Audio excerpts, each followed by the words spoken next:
Taste the Daily. Sir சார்னு சொல்றாங்க, அந்த வார்த்தை சொல்றாங்க. நம்ம அந்த எஃப்ஐஆர்லயே பதிவு செஞ்சாங்களா, அப்படியே பதிவு பண்ணணும்னு சொல்லியிருக்கோம். அந்த வார்த்தை அந்த பெண் சொன்ன அப்புறம் தானே பதிவு பண்ணுவோம். நீங்க மாற்றி சொல்லிருக்கீங்க. இல்லை, அது வெளியே வந்துருக்கூடாதுல்ல, அதை சொல்றேன். வெளியே வந்ததுனால அதுக்கு விளக்கம் சொல்றேன். இல்லைன்னு தான் சொன்னேன். அது இல்லாத ஏரோப்ளேன் மோட்ல போட்டு அது சும்மா பயமுறுத்துறதுக்காக அப்படி சொல்றேன். தற்போது பாதிக்கப்பட்ட இந்த பெண் கொடுத்த புகாருக்கு அப்புறம் தான் ஆல்ரெடி ஒரு பொண்ணு வந்து பாதிக்கப்பட்டதுன்னு இப்ப சொல்லுங்க. இது வரைக்கும் வேற பெண்கள் இவனால பாதிக்கப்பட்டாங்கன்னு காவல்துறைக்கு புகார்கள் எதுவும் வரலைங்க. வரவில்லை. வெயிட் பண்ணுங்க சார், வரல. ஆனா இப்ப விசாரணை அனுப்பிச்சிருக்கல, கஸ்டடி எடுத்து விசாரிப்போம். அவனோட போன்லாம் விசாரிச்சு பார்க்கும்போது வேற யாராவது பாதிக்கப்பட்டிருந்தா பாதிக்கப்பட்டவங்களை கன்வின்ஸ் பண்ணி கம்ப்ளைண்ட் வாங்கணும். இது வரைக்கும் காவல்துறைக்கு புகார்கள் வரல. பாதிக்கப்பட்டிருக்கிறதுக்கு வாய்ப்பு இருக்குதான் ஃபர்தர் இன்வெஸ்டிகேஷன் தான் தெரியும்.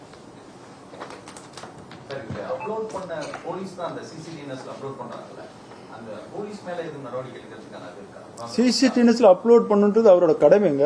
அவர் தானே பண்ணுவார். அவர் வேலையை செய்யறதுக்கு எதுக்கு நடவடிக்கை எடுப்பார்? பொதுவா ஒரு அடிக்கடி வழக்கு வந்தா கூட ஒரு எஃப்ஐஆர் சிடிஎன்எஸ்ல அப்லோட் பண்ணதுக்கு 2 நாள் ஒரு 3 நாள் எடுத்துப்பாங்க. நாங்க நிறைய வழக்குல தேடி இருக்கோம். இந்த வழக்கு சம்பவம் நடந்து குற்றம் நடந்து ஒரு நாளிலே எப்படி சிடிஎன்எஸ்ல அப்லோட்? உங்களோட அசம்ஷன் எல்லாமே தவறான அசம்ஷனா இருக்கும்போது நான் அதுக்கு எப்படி பதில் சொல்றது? ஒரு எஃப்ஐஆர் போட்ட 2 நாள் 3 நாள் கழிச்சு தான் அப்லோட் பண்ணுவாங்கன்றது யார் சொன்னது? நாங்களே தேடி இருக்கோம் சார், சர்ச் பண்ணிருக்கோம் சார். 1-2 வழக்கில் நடக்கலாம். எஃப்ஐஆர் போட்ட உடனே அப்லோட் பண்ண பிறகு தான் கோர்ட்டுக்கு அனுப்ப முடியும். நெக்ஸ்ட் ஆம்ஸ்டாங் கேஸ்ல பாத்தீங்கன்னா 3 மாசம் ஆகியுமே எஃப்ஐஆர் பதிவு நீங்க பண்ண முடியும். அதனால அதுக்கு எஃப்ஐஆர் ஆமா, ஆம்ஸ்டாங் கேஸ்ல பாத்தீங்கன்னா கிட்டத்தட்ட 2 மாசத்துக்கு மேல நீங்க வந்து சிசிடிவிஎஸ்ல இது பண்ணல. ஆனா இந்த இதுக்கு மட்டும் ஏன் உங்களுக்கு அவசரம் சார்? அதான் சொல்றேன், அப்லோட் பண்ணிடுவோம் சார். அது பிளாக் ஆச்சுன்னா உங்களுக்கு தெரியாது. ஆரம்பிக்கும் போது சொன்னல, டெக்னிக்கல் கிளிச்சில் இந்த ஐபிஎஸ்ல இருந்து பிஎன்எஸ் ஆனதுல இது கொஞ்ச நேரம் ஓப்பன் எக்ஸ்ட்ரா தான் ஓப்பன் ஆயிருக்கு. அதுக்கப்புறம் ஆட்டோமேட்டிக்கா பிளாக் ஆயிடுச்சு. ஆட்டோமேட்டிக் பிளாக் நாம பண்றதுல ஆட்டோமேட்டிக் பிளாக்.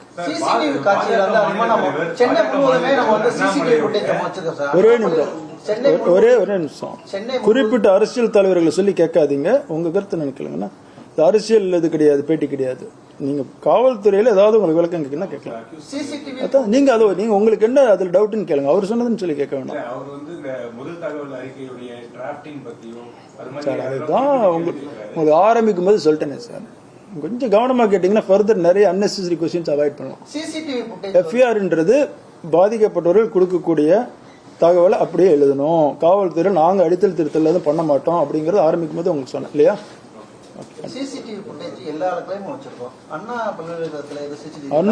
அண்ணா பல்கலைக்கழகத்துல 70 சிசிடிவி இருக்கு சார்.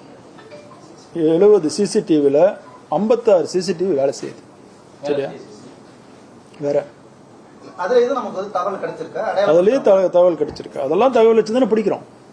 அடுத்து இப்போ அந்த பொண்ணுடைய அடையாளத்தை வெளியிடப்பட்டிருக்கு. 56 ஒர்க் பண்ணி அந்த பொண்ணுடைய அடையாளத்தை ஒரு வகையில எஃப்ஐஆர் வெளியானது பிறகு வெளியே வந்திருக்கிறது. இப்ப அதை மறைப்பதற்காக அடுத்த கட்டமா நம்ம என்ன மாதிரி நடவடிக்கை எடுப்போம் காவல்துறை சார்? ஆட்டோமேட்டிக்கா பிளாக் ஆச்சு. இனிமேல் வெளியே சொல்றவங்க மேல கேஸ் ஆல்ரெடி போட்டிருக்கோம்னு சொன்னேன் இல்லையா? இப்ப வெளியிட்ட பிறகு சமூக வலைதளங்களை பரவக்கூடிய சூழல் இருக்கு. அதான் அவங்க மேல நடவடிக்கை, இதுக்கு மேல வெளியிட்டாலும் நடவடிக்கை எடுப்போம். இப்போ காவல்துறை நடவடிக்கை எடுப்பாங்க அப்படின்னு நம்பிக்கையோட தான் அந்த புகார் தெரிவிக்கிறாங்க. இது போல வரக்கூடிய புகார் ஒரு அச்சத்த சூழ்நிலை ஏற்படும்ல? இந்த மாதிரி ஒரு புகார் வந்து ஒரே நிமிஷம் 4 மணிக்கு கம்ப்ளைண்ட் கொடுக்குறாங்க, ஈவினிங் நம்பிக்கையோட கொடுக்குறாங்க. அடுத்த நாளுக்குள்ள அக்யூஸ் அரெஸ்ட் பண்ணி என்டையர் இன்வெஸ்டிகேஷன் முடிச்சு ரிமாண்டே பண்ணிருக்கிறோம். இதை விட வேற என்ன நம்பிக்கை வேணும் உங்களுக்கு? இந்த புகார்ல அவர் மட்டும் ஒருவர் மட்டும் தான் தொடர்புக்காரா? வேற அடுத்தடுத்து யாரும் இருக்காங்க சார்? உங்களுக்கு எல்லாமே ரிப்பீட் பண்ண வேண்டியதா இருக்குது. முதல்ல சொல்லிட்டேன், கொஞ்சம் கவனிச்சுக்கலாங்க. One by I'll answer all your questions. Go one by one. Sexual abuse or rape being okay. Sir, Gnanasekaran மீது வேற யாரும் மாணவிகள் வந்து புகார் கொடுத்திருக்காங்களா? என்ன சார் எல்லாமே ரிப்பீட் பண்ண வேண்டியதா இருக்கு? அதான் சொல்லிட்டேனே சார், இது வரைக்கும் புகார் காவல்துறைக்கு வரல. இதுக்கு மேல ஏதாவது வந்தாலும் நடவடிக்கை எடுப்போம். இல்ல புலன் விசாரணையில எங்க தகவலுக்கு எங்க நாலேஜுக்கு வந்தாலும் அந்த சம்பந்தப்பட்டவர்களை அணுகி அவங்களுக்கு கான்பிடன்ஸ் கொடுத்து புகார் வாங்கி நடவடிக்கை எடுப்போம். இது வரைக்கும் நம்ம மாண்புமிகு தமிழக முதல்வரை பொறுத்த வரைக்கும் நான் பதவி ஏற்கும் போதும் சரி, அவ்வப்பொழுது நடத்தக்கூடிய அத்தனை மீட்டிங்களையும் என்ன சொல்லுவாங்கன்னா காவல்துறை நடுநிலையோடு வேலை செய்யணும், எந்த பாகுபாடும் பார்க்கக்கூடாது, யார் எந்த கட்சின்றதெல்லாம் பார்க்கவே கூடாது. அதுபடிதான் நாங்கள் வேலை செஞ்சுட்டு இருக்கிறோம். எங்களை பொறுத்த வரைக்கும் எங்களுக்கு குற்றம் செஞ்ச எந்த கட்சிக்காரன் அந்த கட்சிக்காரன்றதெல்லாம் கிடையாது. அதை வச்சு மற்றவங்க அரசியல் பண்ணலாம், எங்களுக்கு அந்த தேவையும் கிடையாது. சார், இன்னைக்கு அதிமுக குறிப்பா சில கட்சிகள் சார்பாக போராட்டம் பண்ண வராங்க. அவங்க முன்கூட்டியே கைது பண்ண என்ன காரணம், ஏன் அதுக்கு அனுமதி தரலன்னு பல பேர் கேள்வி கேட்கிறாங்க. அது காவல்துறையில எடுக்கக்கூடிய முடிவுங்க. பொதுமக்கள் இருக்கிறாங்கல்ல, பொதுமக்கள் எல்லாத்தையும் மறிச்சுட்டு நம்ம விட முடியுமா? பொதுமக்கள் நல்லதான் முக்கியம் நம்மளுக்கு. பொதுமக்களுக்கு இடைஞ்சல் வர மாதிரி போய் ரோட்ல மறியல் பண்றவங்கள நம்ம அனுமதிக்க முடியாது. ஒரு அனுமதிக்கப்பட்ட இடங்கள்னு இருக்கு.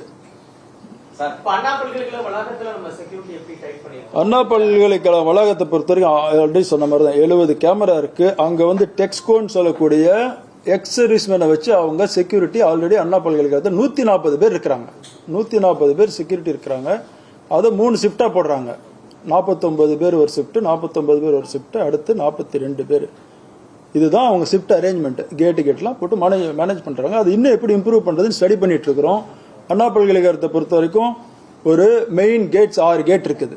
அது இல்லாம ஒரு 5-11 கேட் இருக்குது. இதை தவிர எப்படி உள்ளார போறதுக்கு வாய்ப்பு இருக்குது, காம்பவுண்ட் வால்ஸ் எல்லாம் எங்க சின்னதா இருக்குது, உடஞ்சிருக்குது, இது பண்ணிட்டு இருக்கோம், ஆய்வு பண்ணிட்டு இருக்கோம். பண்ணிட்டு இன்னும் கண்டிப்பா பலப்படுத்தும். அண்ணா பல்கலைக்கழகத்திலே இந்த மாதிரி ஒரு சூழல் இருக்கு அப்படின்னா மற்ற பல்கலைக்கழகத்துல என்ன மாதிரி நம்ம பலப்படுத்த போறோம்? அந்த மாதிரி அந்த தகவல் கிடையாது. தெரியும், எல்லாத்தையுமே புலன் விசாரணை உங்களுக்கு சொல்ல முடியுமா? உங்களுக்கு ஒரு சென்சேஷனல் மேட்டர், உங்களுக்கு கிளாரிபிகேஷன் வேணுங்கிறது.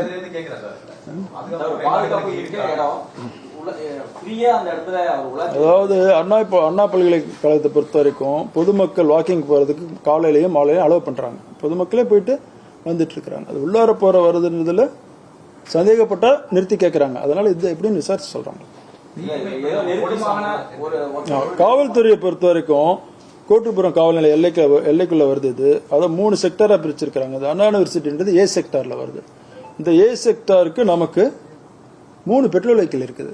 அந்த 3 பெட்ரோல் வெஹிக்கிள் அட் அ டைம்ல ஒரு பெட்ரோல் வெஹிக்கிள் அந்த அண்ணா யூனிவர்சிட்டிலே இருந்திருக்கும். நீங்க அந்த பக்கம் போறவங்களாம் தெரியும். யோசிப்போம். இந்த ஞானசேகருடைய குற்ற பின்னணிங்க சார், மாமல்லபுரம் காவல் நிலையத்துல இதே போன்ற ஒரு காதல் ஜோதியை மிரட்டி பாலியல் செய்யப்படுறதா கைதாயிருக்காரு.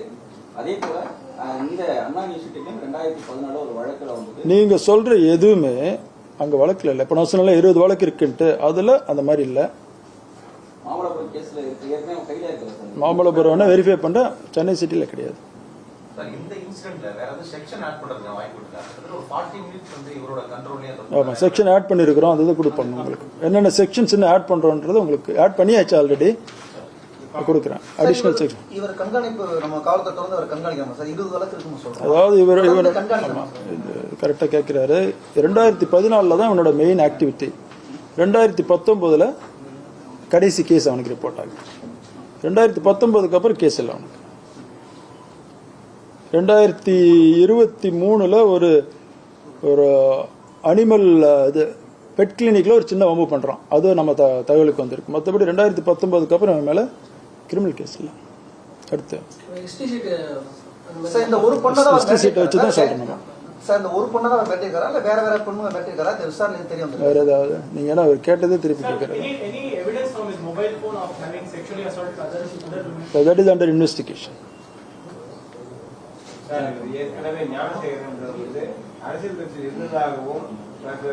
அதான் சொல்லிட்டேன்ல, ஒரு குற்றவாளி எந்த அரசியல் கட்சியில இருந்தா எங்களுக்கு அதை பத்தி ஒன்றும் கவலை கிடையாதுங்க. அவன் எந்த கட்சியில இருந்தாலும் அவன் மேல ஆக்ஷன் எடுக்க போறோம். இது தேவையில்லாம நீங்க தான் பெருத்துப்படுத்துறீங்க. எங்களுக்கு அவன் எந்த கட்சிக்காரன்றது முக்கியமே கிடையாது. இந்த விவகாரத்துக்கு பிறகு சென்னை மாநகர்ல மற்றவர்களுக்கு சொல்லக்கூடிய மெசேஜ் என்ன? இதுல ஒண்ணு, காவல்துறையை நம்பி கரெக்டான டைம்ல ஒரு நாள் டிலே ஆனா கூட அந்த மாணவி நமக்கு கம்ப்ளைண்ட் கொடுத்தாங்க. அவங்க நம்பிக்கையை தக்க வைக்கிற மாதிரி நாம நடவடிக்கை எடுத்திருக்கிறோம். அவங்க தரப்புல பொறுத்த வரைக்கும் காவல்துறை நல்லா பண்ணிருக்கிறாங்கன்னு எல்லாரும், அண்ணா யூனிவர்சிட்டியா இருக்கட்டும், பாதிக்கப்பட்டவர்களாகட்டும், அவங்க காவல்துறை மேல நல்ல நம்பிக்கை வச்சிருந்தாங்க. அதை நாம உறுதிப்படுத்துற மாதிரி தான் நடவடிக்கை எடுத்திருக்கிறோம். இதுக்கு மேல அதே மாதிரி இருக்கும். புகார் அளித்த அன்று இரவு ஞானசேகரனை காவல் நிலையத்துக்கு அழைத்து வந்து விசாரணை புகார் அளித்த அன்று நிறைய பேரை கூட்டு வந்தோம். சரிங்களா? நிறைய பேரை கூட்டு வந்தோம். அவங்கள்ட்ட இருந்து எவிடன்ஸ் எல்லாம் கலெக்ட் பண்ணிட்டு எழுதி வாங்கிட்டு அனுப்பிச்சோம். மறுபடியும் காலையில் அந்த எவிடன்ஸை பேஸ் பண்ணி நைட்லாம் நிறைய என்கொயரி பண்ணி அடுத்த நாள் போய் பிடிச்சிட்டாங்க. ஞானசேகரன் இருந்தார் சார். அவரும் இருந்தார். சார் நிறைய வழக்குகள்ல அவர் சந்தேகப்படக்கூடிய நபரா இருந்தா கூட காவல் நிலையத்துல வைத்து விசாரணை பண்ணியிருக்கோம். ஒரு சென்சிட்டிவான மேட்ரு, இதுல ஏன் ஞானசேகரன் பொதுவாக நீங்கள் சொல்லக்கூடாது சார். போலீஸ் இன்வெஸ்டிகேஷன் இப்படி தான் பண்ணணும், இப்படி தான் பண்ணுறாங்க. நிறைய ஓகே, அடுத்து வழக்குகள் நெக்ஸ்ட் தெரிந்த ஒரு சீட்டிங் கம்ப்ளைண்ட் இருந்தா கூட அதான் சார், அதான் அந்த ஐஓ முடிவு பண்ணுவார் சார். அவருக்குன்னு ஒரு இது இருக்குல்ல, டிஸ்கிரிப்ஷனு. அடுத்து நம்ம ஒரு வழக்கை பதிவு செய்யும் போது அனைத்து புகார்தாரர் கொடுக்கக்கூடிய அத்தனையுமே நம்ம பதிவு செய்யணும்னு சொல்லியிருக்கோம். ஆனால் அந்த பாலியல் தொடர்பான வழக்குகள் இருக்கும் அத்தனையும் நம்ம பதிவு செய்யணும் அவசியம் இருக்காது. ஆமாம், கண்டிப்பாக புகார் எனி காக்னிசபிள் அஃபென்ஸ் காவல்துறைக்கு வந்து கொடுக்கும் பொழுது பதிவு பண்ணணுன்றது மேண்டேட் பண்ணி தான் ஆகணும். பாதிக்கப்பட்ட மாணவி பாதுகாப்பா இருக்காங்களா, எப்படி இருக்காங்க? நல்ல பாதுகாப்பாக இருக்கிறாங்க. அவங்களுக்கு ஒரு இதுவும் இல்லை. அவங்க நம்ம எடுத்த நடவடிக்கையை பொறுத்த வரைக்கும் அவங்களுக்கு திருப்தியாக இருக்கிறாங்க. மற்ற மாணவிகளுக்கும் ஆமாம் ஆமாம், இது நல்ல கேள்வி. ஏன்னா இந்த மாணவி எப்படி தைரியமாக வந்து சொன்னாங்களோ அந்த மாதிரி எந்த ஒரு குற்றம் நடந்தாலும் இவங்க அதை சொல்லிடுவாங்க அப்படின்ட்டு எதையும் யோசிக்காம கண்டிப்பாக அவங்க வந்து காவல்துறை அணுகி புகார் கொடுக்கணும். கொடுத்தா நம்ம சட்டப்படி நடவடிக்கை எடுப்போம். சார் இந்த சிசிடிஎன்எஸ் பத்தி சொல்லியிருந்தீங்க. இந்த பிஎன்எஸ் ஆக்ட் வந்ததுக்கு அப்புறம் அதுல ஒரு லேக் இருக்குன்னு சொல்லி அந்த லேகை பயன்படுத்தி தான் யாரோ லீக் பண்ணிட்டாங்க. பட் அதுக்காக வந்து 2 மீடியா மேல வழக்கு பதிவு செய்யப்படுகிறது. இல்லை, டெக்னிக்கல் கிளிச்சில் ஓப்பனாக இருந்தது. அதை எடுத்து அதை பண்ணக்கூடாதுன்றது தெரியணும் இல்லையா? விக்டிம் ஐடென்டிட்டி எதுவும் வந்திருக்கா சார்? வந்திருந்தா வந்து அவங்க மேலே நடவடிக்கை எடுப்போம். இல்ல சார், அந்த பேஜ் ஏதோ ஒரு பேஜ் பேக்சைட் பேஜ் ஏதோ பயன்படுத்திருக்காங்க. விக்டிமோட சரி, இது பொதுவாக எல்லாத்துக்குள்ளதை கேளுங்களேன். உங்களுக்குள்ளதை நான் தனியாக சொல்கிறேன். எனக்கு இல்லை சார், நான் பொதுவாக தான் கேட்கிறேன். மீடியான்றதுனால நான் கேட்கிறேன். ஊடகங்கள் மீடியாவுக்கு தெரியணும். மீடியா ரொம்ப பொறுப்பான இது இல்லையா? அவங்க வந்து இந்த தகவலை தான் வெளியே விடணும், இந்த தகவலை வெளியே விடக்கூடாதுன்ற விஷயம் உங்களுக்கு தெரியும். அதையும் மீறி அதை அப்படி விட்டுருந்தா யாராக இருந்தாலும் அவங்க மேலே நடவடிக்கை. மீடியா பொதுமக்களும் வந்து பாக்குற அளவுக்கு சிசிடிஎன்எஸ் அதுல ஒரு தொய்வு இருக்குல்ல, ஏதோ லேக் இருக்குல்ல, அது எடுக்கிற அளவுக்கு அதை நம்ம சரி பண்ணணும். அதுக்கு முன்னாடி பொதுமக்கள் பார்க்குற அளவுக்கு இருக்கும்போது அவங்க யாருக்கும் அவேர்னஸ் இருக்காதுல்ல சார்? அதான் சிசிடிவி எல்லாருக்கும் இருக்காது, மீடியாக்காரங்களுக்கு இருக்கணும். மீடியாக்கு இருக்கும் சார். இல்ல பப்ளிக் நிறைய பேர் எடுத்து அவங்க மூலியமா வந்துருக்கலாம். பார்ப்போம், பார்த்துட்டு அதை கண்டுபிடிச்சிடும். எங்களுக்கு கொஞ்சம் வேலை கொடுங்க, நாங்களும் இன்வெஸ்டிகேட் பண்ணி கண்டுபிடிக்கிறோம். எல்லாம் நீங்களே பண்ணிட்டு அப்படி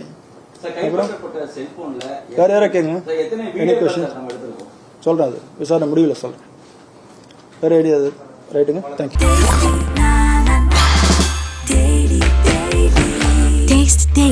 Taste the Daily.